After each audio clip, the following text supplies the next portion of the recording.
केंद्र और राज्य के बीच संबंध बिल्कुल वैसे ही होते हैं जैसे सास और बहू के बीच संबंध होते हैं। दोनों एक दूसरे से स्वतंत्र होकर के रहना चाहते हैं, लेकिन ऐसा संभव नहीं हो पाता है।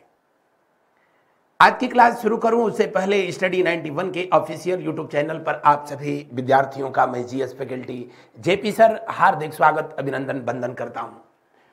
और आज हम लोग स्टडी करेंगे relation between state and union government.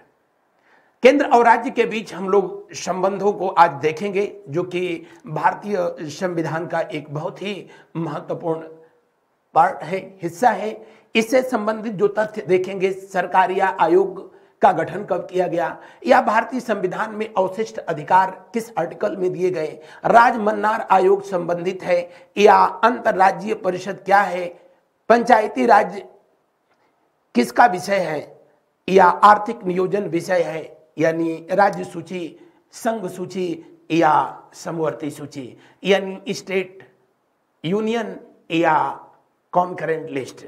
शुरू करें आज के इस सेशन को। आज का ये पहला सवाल आपके स्क्रीन के ऊपर, और आप भी फटाफट जो है इस प्रश्न का राइट आंसर करिए। दिए हुए प्रश्न का जो है कौन सा सही जवाब होगा। सरकारिया आयोग का गठन जो है कब किया गया था? सरकारिया आयोग का गठन किया गया था 23 मार्च वर्ष 1983 को, और इसने अपनी रिपोर्ट जो कब सौंप दी थी तो 1987 में, 1987 में। इस पर दूसरा जो फैक्ट जो पूछा जाता है कि सरकारिया आयोग का गठन जो है किस प्रधानमंत्री के शासनकाल में किया गया, तो उस सवाल का जवाब होगा इंदिरा गांधी। इंदिरा जी की जो है शासनकाल में इस आयोग का गठन जो है किया गया था, लेकिन इसने अपनी रिपोर्ट प्रस्तुत किया किसको, तो जी हाँ, राजीव गांधी को, क्योंकि 84 में इंदिरा गांधी जी अपने ही सुरक्षा कर्मियों के द्वारा मार दी गई थी।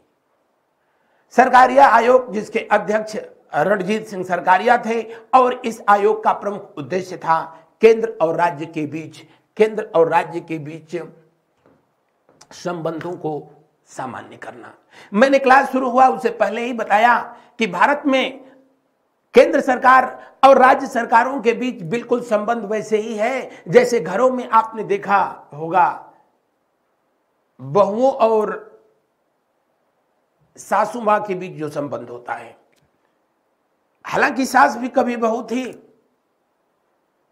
लेकिन अब सास होने के बाद जो है वो अपना अधिकार थोपना चाहती हैं, जमाना चाहती हैं, लेकिन बहुएं जो है फ्री, स्वतंत्र रहना चाहती हैं। बिल्कुल वैसे ही स्थिति केंद्र और राज्यों के बीच जो है होती है। आप देख सकते हैं, जब मुख्यमंत्री हुआ करते थे नरेंद्र मोदी जी गुजरात के, तो सबसे अधिक जीएसटी का विरोध उन्हीं ने किया था, लेकिन प्रधानमंत्री हुए तो जीएसटी को लागू किसने किया? उनके द्वारा जो है किया गया। तो घरों में भी स्थिति वही है, घर से बाहर भी स्थिति वही है। जैसे घर चलता है वैसे देश की संवैधानिक व्यवस्था भी चलती है, बस दोनों का रूप थोड़ा जो है बदल जाता है। अब सास बहू के बीच जो है झगड़ा होता है तो उसमें सरकारिया आयोग का जो है रोल करता है बेचारा पति।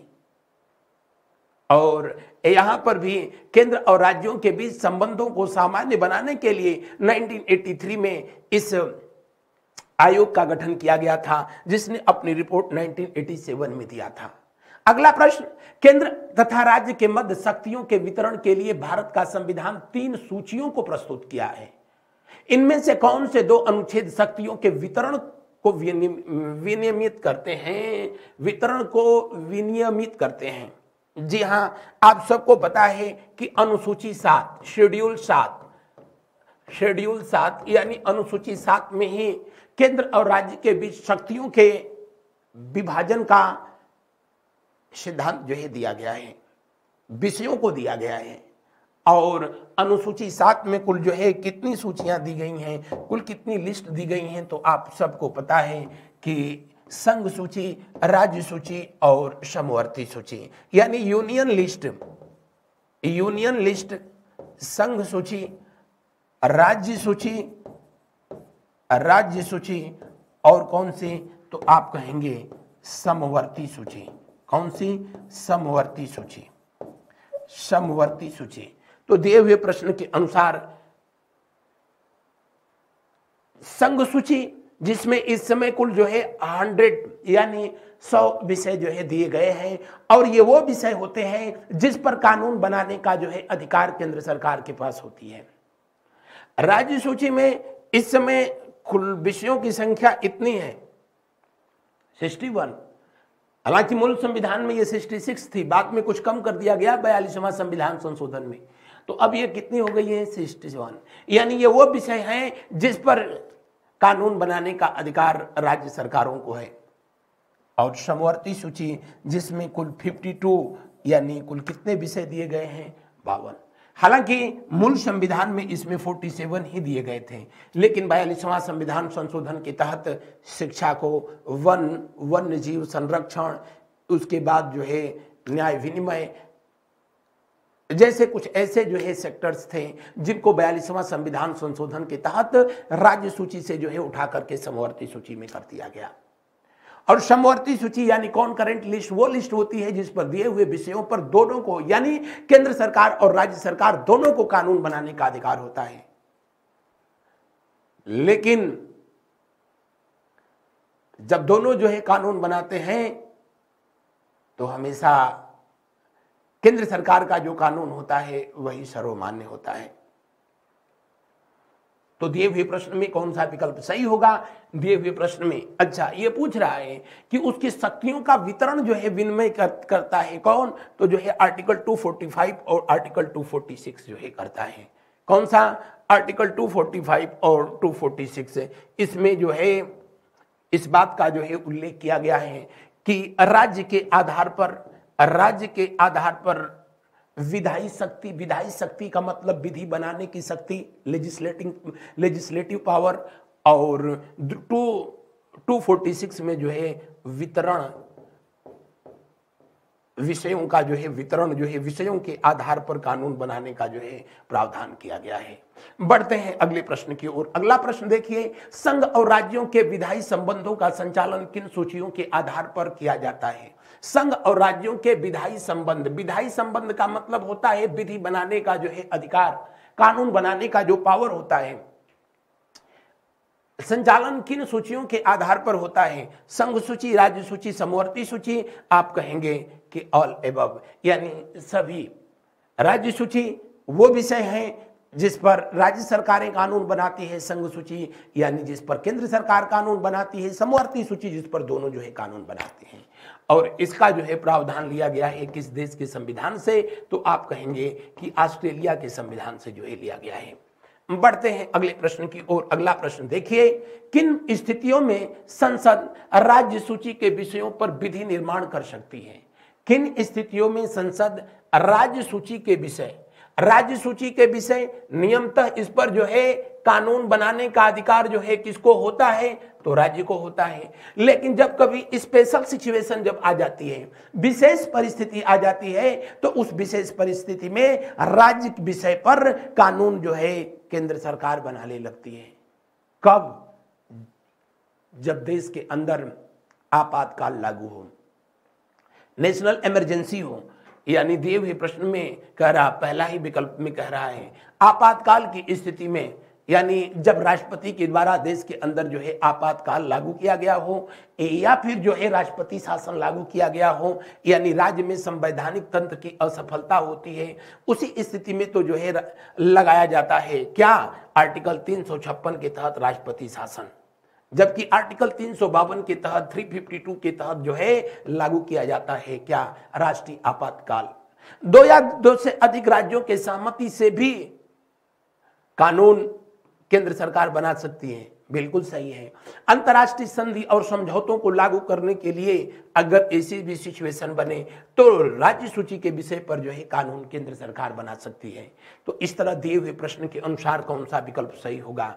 दिए हुए प्रश्न के अनुसार अंतिम विकल्प। अगला प्रश्न देखिए, केंद्र राज्य संबंधों पर विचार करने के लिए सरकारिया आयोग का गठन कब किया गया? केंद्र राज्य संबंधों पर विचार करने के लिए सरकारिया आयोग, अभी मैंने बताया तो 1983 में इंदिरा गांधी जी के शासनकाल में, और इसने अपना रिपोर्ट जो है 1987 में दिया, 1988 में लागू किया गया। तो दिए हुए प्रश्न में जो है कौन सा विकल्प सही है? केंद्र राज्य संबंधों पर सबसे पहले जो बनाई गई थी समिति, उस समिति का नाम था प्रशासनिक आयोग समिति, जिसके अध्यक्ष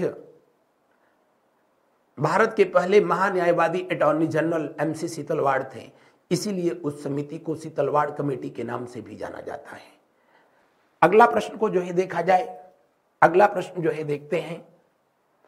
मूल संविधान में संघ सूची में 97 विषय, यानी कॉन्करेंट लिस्ट में कितने थे? 97। कब? जब संविधान को लागू किया गया। लेकिन अब उनकी संख्या बढ़ करके कितनी हो गई है? तो अब इनकी संख्या जो है बढ़ करके कितनी हो गई है? तो आप कहेंगे 100। कितनी हो गई है? 100। तो दिए हुए प्रश्न का कौन सा विकल्प जो है सही होगा? ई विकल्प जो है सही होगा। संघ सूची वो विषय जिस पर केंद्र सरकार कानून बनाने के लिए अधिकृत है। मूल संविधान में क्षेत्रीय महत्व के 66 विषय राज्य सूची में दिए गए थे, बिल्कुल सही है। मूल संविधान में कुल 66 जो है दिए गए थे, लेकिन अब ये संख्या जो है कितनी है? 61 है, क्योंकि 42वें संविधान से जो है कुछ विषयों को, जैसे शिक्षा हो गया, वन हो गया, आपका वन्य जीव संरक्षण हो गया, जनसंख्या नियंत्रण हो गया, ये सबको जो है उठा करके कॉन्करेंट लिस्ट में डाल दिया गया था, समवर्ती सूची में डाल दिया गया था। तो 66 से ये कम होकर के कितना हो गया? 61 हो गया।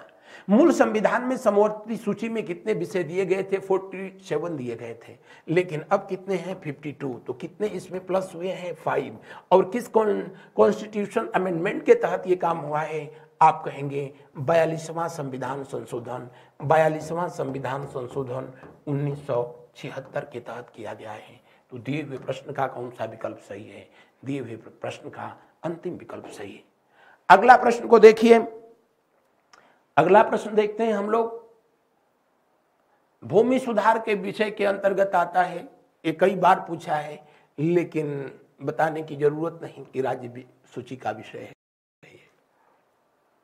भूमि सुधार, कृषि या कृषि सुधार, ये मैक्सिमम जो है ये राज्य सूची से संबंधित है। भारतीय संविधान की 7वीं अनुसूची के अंतर्गत संघ सूची में निम्नलिखित में से किसका उल्लेख नहीं है? यानी जो 7th शेड्यूल है उसमें जो कॉन्करेंट लिस्ट दी गई है, जो संघ सूची दी गई है, उनमें से कह रहा है कि इनमें से कौन सा नहीं है? गैस नहीं है, क्योंकि उस समय जब देश के अंदर जो है संविधान को जो है लागू किया गया, तो अभी ये गैस और गैस सिलेंडर वाला सब मामला नहीं था। उस समय गैस अभी सिर्फ जो है जहां गैस बनती है वहीं बनती थी। अगला प्रश्न को देखिए। भारतीय संविधान की 7वीं अनुसूची के अंतर्गत राज्य सूची में निम्नलिखित में से किसका उल्लेख है? Railway police. रेलवे पुलिस जो है राज्य सूची की विषय वस्तु है। विद्युत, केंद्र सरकार, इलेक्ट्रिसिटी जो है केंद्र सरकार का मामला है, लेकिन उस पर जो टैक्स लगाए जाते हैं, वो वसूल किए जाते हैं, वो राज्य सरकार का। विद्युत कर यहाँ पर लिखा होता, इलेक्ट्रिसिटी बिल या टैक्स लिखा होता, तो ये राज्य सरकार का विषय हो जाता। वन मैंने पहले ही बताया, शिक्षा मैंने पहले ही बताया, 42वां संविधान संशोधन में इसको जो है राज्य सूची के विषय से हटा दिया गया था। अगला प्रश्न, शिक्षा को किस संविधान संशोधन के द्वारा जो है हटाकर समवर्ती सूची में लाया गया था? 42वां संविधान संशोधन कब? 1976 में, इंदिरा गांधी जी की सरकार में। अगला प्रश्न देखिए। भारतीय संविधान के संबंध में निम्न में से कौन सा युग्म सुमेलित नहीं है? और सबसे अधिक इस टाइप के जो है प्रश्न आप लोगों से इस चैप्टर से पूछे जाते हैं कि कौन सा विषय राज्य सूची में है, संघ सूची में है, समवर्ती सूची में है। इससे प्रश्न जो है ज्यादा बनते हैं। भारतीय संविधान के संबंध में निम्न में से कौन सा युग्म सुमेलित नहीं है? वन किसमें दिया है? समवर्ती सूची में दिया गया है, बिल्कुल सही है। लोक स्वास्थ्य राज्य सूची में दिया गया है। पोस्ट ऑफिस सेविंग बैंक ये भी संघीय सूची का विषय है। स्टॉक एक्सचेंज जी नहीं, ये गलत है। स्टॉक एक्सचेंज जो है ये यूनियन लिस्ट का मामला है, ना कि कॉन्करेंट लिस्ट का है। अगला प्रश्न देखिए। 42वें संविधान संशोधन द्वारा वन, शिक्षा, प्राणियों का संरक्षण, नापतौल को किस सूची में स्थानांतरित कर दिया गया था? ये मैंने बताया था कि राज्य सूची से इसको किस में ट्रांसफर किया गया था? संघ सूची में जो है ट्रांसफर किया गया, यानी स्टेट से जो है इसे किस में, यूनियन में, जी नहीं एक किस में जो है इसको ट्रांसफर कर दिया? राज्य सूची से समवर्ती सूची में ट्रांसफर किया गया था, स्टेट से जो है कॉन्करेंट लिस्ट में ट्रांसफर किया गया। अगला प्रश्न, 42वें संविधान संशोधन द्वारा समवर्ती सूची में जोड़ा गया। 42वें संविधान संशोधन के द्वारा समवर्ती सूची में जो है जोड़ा गया, किसको जोड़ा गया? तो जनसंख्या नियंत्रण को, किसको? जनसंख्या नियंत्रण को जो है जोड़ा गया है। अगला प्रश्न देखिए, कृषि आय पर लगने वाला कर भारत के संविधान की 7वीं अनुसूची में दी गई सूची से संबंध है। कृषि आय पर लगने वाला जो टैक्स होता है हमेशा जो है ये राज्य सूची का जो है मामला होता है, राज्य का विषय होता है, न कि केंद्र का विषय होता है। अगला प्रश्न, अंतर्राष्ट्रीय संधियों के भारत के किसी भाग अथवा किसी भाग अथवा संपूर्ण भारत में लागू करने के लिए संसद कोई कानून बना सकती है? दिए हुए प्रश्न का कौन सा विकल्प जो है सही होगा? कह रहा है कि अंतर्राष्ट्रीय संधियों के भारत के किसी भाग अथवा संपूर्ण भारत में लागू करने के लिए संसद कोई कानून बना सकती है। बिल्कुल बना सकती है, ये उसका काम है। सभी राज्यों की सहमति से, बहुसंख्य राज्यों की सहमति से, संबंधित राज्यों की सहमति से, या बिना किसी राज्य की सहमति से। अंतर्राष्ट्रीय संधियों के भारत के किसी भाग अथवा संपूर्ण भाग में लागू करने के लिए संसद कोई कानून बना सकती है। संबंधित राज्यों की सहमति से, संबंधित राज्यों की सहमति से इस पर जो है कानून बनाया जा सकता है और लागू किया जा सकता है। संविधान की राज्य सूची में कौन सा विषय नहीं है? संविधान की राज्य सूची में बीमा, इंश्योरेंस जो है ये यूनियन लिस्ट का मामला है, न कि स्टेट का।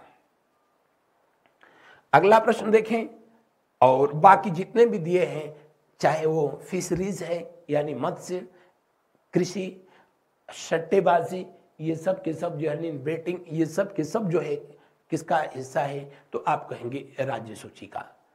अगला देखें, भारत में केंद्र राज्य संबंध निर्भर करते हैं संवैधानिक प्रावधानों पर। बिल्कुल सही है। आर्टिकल 1 में ही जो है कह दिया गया कि भारत राज्यों का संघ है और किसी भी राज्य को जो है इस संघ से जो है अलग होने की अनुमति नहीं है। यानी संवैधानिक प्रावधान ऐसा है कि केंद्र और राज्यों के बीच इनके जो है राइट्स को लेकर के चाहे कितना भी कॉन्फ्लिक्ट हो सकता है, लेकिन कोई भी राज्य भारतीय संघ से अलग होने का जो है अनाउंसमेंट नहीं कर सकता है, किसी भी कीमत पर नहीं। दूसरा पॉइंट कह रहा है परंपराओं और व्यवहारों पर सही है, यह भी सही। न्यायिक व्याख्याओं पर सही है, निर्भर करता है, न्यायिक व्याख्या नहीं है न्यायिक व्याख्या, क्योंकि राज्य और केंद्र के बीच अगर किसी तरीके का कोई कॉन्फ्लिक्ट होता है, कोई संघर्ष होता है, तो उसको सुप्रीम कोर्ट के द्वारा जो है उस पर अपना निर्णय दिया जाता है। वो सुप्रीम कोर्ट के द्वारा ही उस मामले में इंटरफेयर किया जाता है, या ये कहें कि उस मैटर को देखा जाता है। इस तरीके से डी विकल्प जो है सही होगा। अगला, संघीय संसद राज्य सूची के विषय पर भी कानून बना सकती है। संघीय संसद का मतलब होता है कि पार्लियामेंट राज्य सूची के विषय पर कानून बना सकती है। अंतर्राष्ट्रीय समझौते को प्रभावी बनाने हेतु बिल्कुल सही है। संबंधित राज्य की सहमति से, राज्य में राष्ट्रपति शासन रहने की अवस्था में, या राष्ट्रहित में जब राज्यसभा 2/3 बहुमत से प्रस्ताव पारित कर दे। ये आर्टिकल 249 में ये व्यवस्था दी गई है कि अगर जो है राज्य सूची का कोई भी मामला, उस पर अगर राज्यसभा विशेष बहुमत से प्रस्ताव पारित करके और आर्टिकल 249 के तहत उसको भारत का यानी राष्ट्रहित का विषय वस्तु घोषित कर दे, तो उस पर सरकार जो है ये कानून बनाया जा सकता है केंद्र सरकार के द्वारा तो दिए हुए प्रश्न के अनुसार जो है कौन सा विकल्प जो है सही होना चाहिए, सबके सब सही होने चाहिए। बढ़ते हैं अगले प्रश्न की ओर। अगला प्रश्न देखिए, केंद्र राज्य संबंध में विवाद का एक कारण रहा है राष्ट्रपति का पद? नहीं। प्रधानमंत्री का पद? नहीं। मुख्यमंत्री का पद? नहीं। तो बच का गया राज्यपाल का पद। बेचारा राज्यपाल की स्थिति वैसी ही होती है जैसे सास बहू के झगड़े के बीच जो है बेचारे पति की स्थिति होती है। इसका पक्ष ले तो वो नाराज और उसका पक्ष ले तो वो नाराज, और विपक्ष में बैठ जाए तो सब नाराज। यही स्थिति राज्यपाल की होती है। राज्यों में राज्यपाल केंद्र सरकार का प्रतिनिधि होता है, एक एजेंट के रूप में काम करता है। श्रीमती सरोजिनी नायडू जो कि देश की पहली महिला राज्यपाल थी, उन्होंने कहा था गवर्नर सोने की पिछड़े में बंद एक जो है तोता है, चिड़िया है। इस पद का उल्लेख किया गया है आर्टिकल 153 में। बढ़ते हैं अगले प्रश्न की ओर। अगला प्रश्न देखें, बेटिंग और जुआ भारत के संविधान की 7वीं अनुसूची में दी गई है। ये सट्टेबाजी और जुआ ये सब के सब जो है राज्य सूची का विषय वस्तु होता है। राज्य चाहे तो उस पर भारत में राज्यों के बीच सहयोग और समन्वय प्राप्त करने के लिए निम्नलिखित में से कौन सी संविधानोत्तर अथवा विधितर संस्था या संस्थाएं हैं?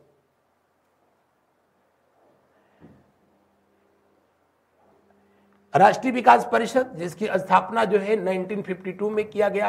हालांकि भारतीय संविधान में उल्लेख नहीं है, लेकिन जो है ये वैधानिक संस्था है। संवैधानिक होने का मतलब, कॉन्स्टिट्यूशनल होने का मतलब कि संविधान में जिसका उल्लेख किया गया। जैसे अंतर्राष्ट्रीय परिषद, इसका आर्टिकल 263 के तहत इसका गठन किया जाता है। प्रधानमंत्री इसके जो है अध्यक्ष होते हैं। और कौन अध्यक्ष होता है अंतर्राज्यीय परिषद का? अध्यक्ष जो है हमेशा प्राइम मिनिस्टर होता है, और ये 6 कैबिनेट मंत्रियों को जो है नॉमिनेट कर लेता है। इसके अलावा संबंधित राज्यों के जो चीफ मिनिस्टर होते हैं ये भी इसके जो है सदस्य होते हैं। ये अंतर्राज्यीय परिषद है। आंचलिक परिषद, जिसका जो है व्यवस्था किया गया कब? राज्य पुनर्गठन अधिनियम 1956 के तहत। राज्य पुनर्गठन अधिनियम 1956 के तहत राज्यपालों का सम्मेलन का इससे कोई लेना देना नहीं है, यानी ये विकल्प जो है सही होगा। कौन सा? दूसरा। आगे बढ़ेंगे। क्षेत्रीय परिषदों का सृजन हुआ है। क्षेत्रीय परिषद रीजनल, एक होती है क्षेत्रीय परिषद रीजनल काउंसिल, और एक होती है अंतर्राज्यीय परिषद। अंतर्राज्यीय परिषद यानी जो है इंटर स्टेट काउंसिल। अभी मैंने बताया जिसका उल्लेख आर्टिकल 263 में किया गया। इंटर स्टेट काउंसिल का गठन राष्ट्रपति के द्वारा जो है किया जाता है। अध्यक्ष उसका जो है स्वयं प्रधानमंत्री होते हैं। उनके द्वारा नॉमिनेट किए गए 6 अन्य मंत्री होते हैं तथा संबंधित राज्यों के मुख्यमंत्री उसके सदस्य होते हैं। उसका भी जो है उद्देश्य है राज्यों के बीच, राज्यों और केंद्र सरकार के बीच उनके संबंधों को बेहतर बनाना। क्योंकि बहुत दिनों तक ऐसा कुछ नहीं, जब जो है देश की आजादी के बाद ऑलमोस्ट पूरे देश में कांग्रेस की सरकार थी, केंद्र में भी कांग्रेस की सरकार थी, तो केंद्र और राज्यों के बीच संबंधों को लेकर के कोई कॉन्फ्लिक्ट नहीं था। लेकिन जैसे जैसे ये बात बिगड़ी, दक्षिण भारत में सबसे पहले गैर कांग्रेसी सरकार बनी,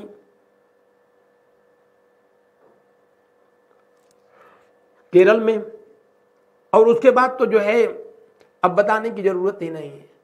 अब उत्तर प्रदेश में बीजेपी की गवर्नमेंट है, राजस्थान में बीजेपी है, एमपी में बीजेपी है। तो जिन राज्यों में बीजेपी की गवर्नमेंट है, केंद्र सरकार में भी बीजेपी है, तो इन राज्यों और केंद्र के बीच किसी मामले को लेकर के कॉन्फ्लिक्ट नहीं होगा। लेकिन अब बात करें वेस्ट बंगाल की, तो आप देखते हैं केंद्र सरकार से वहां जो है हमेशा 36 नहीं 172 का आंकड़ा होता है। तो इन समस्याओं के समाधान के लिए जो है क्षेत्रीय परिषदों का जो है गठन जो किया गया था, और अंतर्राज्यीय परिषदों का गठन किया गया था आर्टिकल 263 के 263 के तहत। और क्षेत्रीय परिषद जो होती है, रीजनल जो काउंसिल होती है, इसका गठन किया गया राज्य पुनर्गठन अधिनियम। कौन सा? राज्य पुनर्गठन अधिनियम, राज्य पुनर्गठन अधिनियम,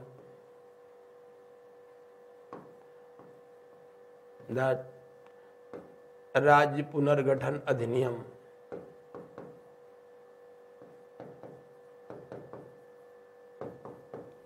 (1956) के तहत, किसके तहत जो है किया गया था?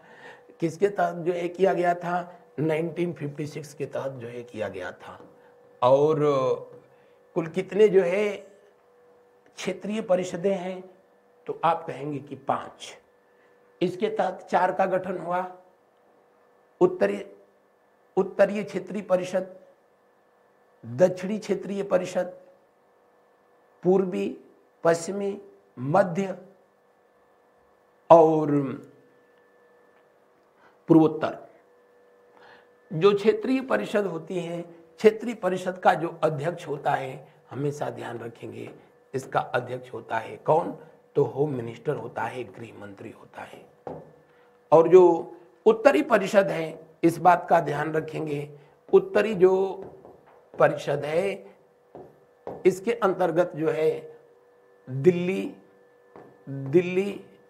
हिमाचल प्रदेश, पंजाब, हरियाणा, राजस्थान, और कौन सा? राजस्थान,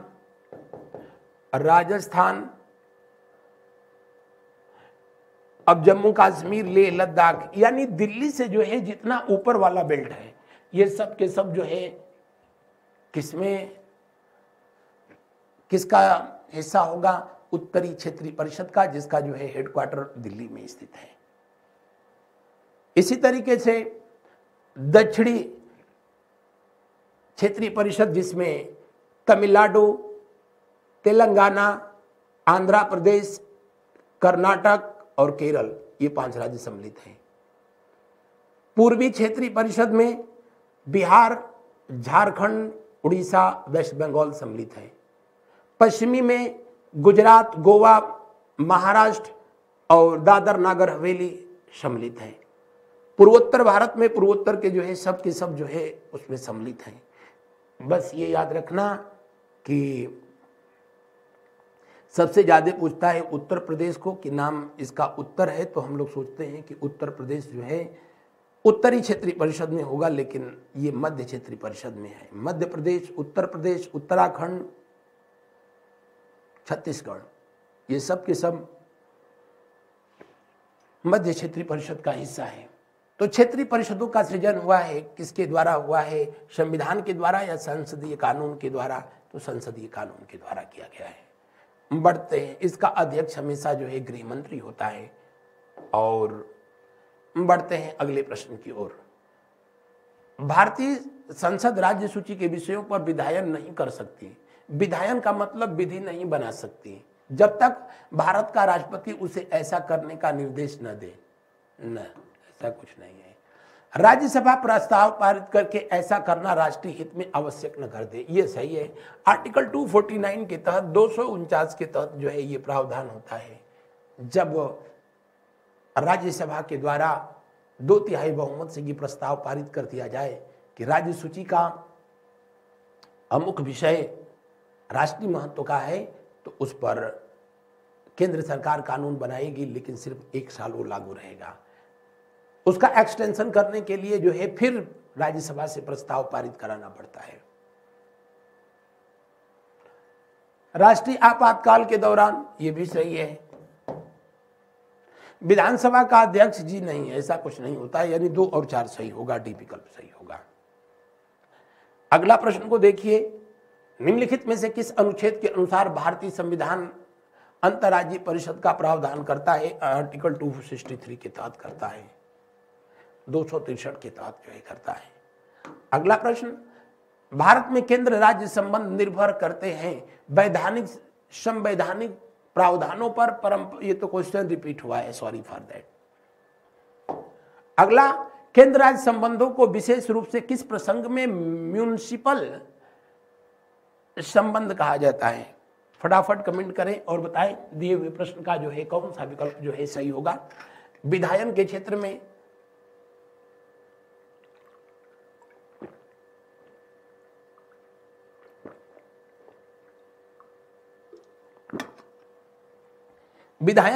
में राज्य पर केंद्र के नियंत्रण के प्रसंग में, वित्तीय मामले में राज्य पर केंद्र के नियंत्रण के प्रसंग में, प्रशासनिक क्षेत्र में राज्य पर केंद्र के नियंत्रण के प्रसंग में, या योजना प्रक्रम में राज्य पर केंद्र के नियंत्रण के प्रसंग में। वित्तीय मामलों में फाइनेंशियल जो होती है, वित्तीय मामलों में राज्य पर केंद्र के नियंत्रण के प्रसंग में संबंधों को जो है म्युनिसिपल रिलेशन के रूप में व्यक्त किया जाता है।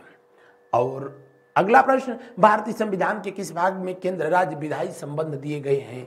केंद्र और राज्य के बीच जो है विधि बनाने का जो प्रावधान है ये किस में दिए गए हैं? तो आप कहेंगे कि भाग 11 में दिए गए हैं, भाग 11 में पार्ट 11 में दिए गए हैं, जबकि 12 में फाइनेंस यानी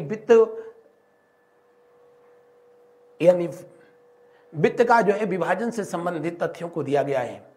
और अंतिम प्रश्न, संविधान के किस प्रावधान में कहा गया है कि विधि के प्राधिकार बिना न तो कोई कर लगाया जा सकता है और न ही एकत्रित किया जा सकता है? ये कहा गया है किसमें? आर्टिकल 265 में, कि बिना टैक्स, बिना जो है कानून बनाए न तो देश के अंदर कोई जो है टैक्स आरोपित किया जा सकता है और नहीं वसूला जा सकता है। तो आज के हम लोगों के इस सेशन में बस इतना ही।